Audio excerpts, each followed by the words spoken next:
நடிகர் பரத் அவர்கள் பல ஆண்டுகளாக திரை இண்டஸ்ட்ரியில வந்து இருந்தாலுமே, அவருக்கான ரீச் வந்து அவருடைய திறமைக்கு ஏற்ற மாதிரி வந்து கிடைக்கல அப்படின்றது அவங்களுடைய ரசிகர்களுடைய வருத்தமாக தான் இருக்கு.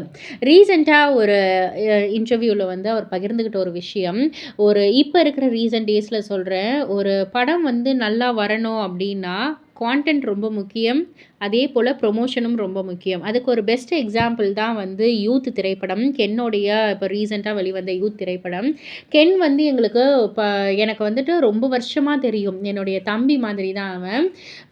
ஜிம்லலாம் வந்து ஒண்ணா வந்து வொர்க் பண்ணியிருக்கோம், எல்லாம் பண்ணியிருக்கோம்.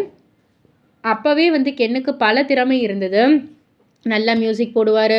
அ அவரே பாட்டு பாடுவாரு. அவரே ரைட்டிங் நல்லா பண்ணுவாரு. இந்த மாதிரி நெறைய நெறைய திறமைகள் இருக்கு. ஸோ அவருடைய திறமைய பத்தி எனக்கு அப்பவே நல்லாவே தெரியும்.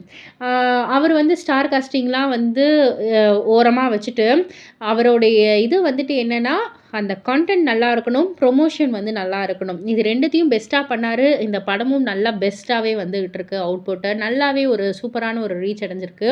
ஸோ இதுதான் வந்து ஒரு பெஸ்ட் எக்ஸாம்பிள் அப்படின்ற மாரி வந்து சொல்லியிருக்காங்க. ஸோ பரத்துடைய கணிப்புப்படி கான்டென்ட்டும், ப்ரொமோஷனும் சூப்பரா இருந்துச்சுன்னா, அந்த படம் வந்து நல்லா அவுட்புட் குடுக்கும் அப்படின்றது தான். இத பத்தி நீங்க என்ன நினைக்கிறீங்க? உங்களுடைய கருத்து என்ன? அப்படின்றத கீழ உள்ள கமெண்ட் பாக்ஸ்ல குறிப்பிட்டு சொல்லுங்க. மறக்காம சேனல சப்ஸ்கிரைப் பண்ணி பக்கத்துல உள்ள பெல் ஐகான கிளிக் பண்ணிடுங்க.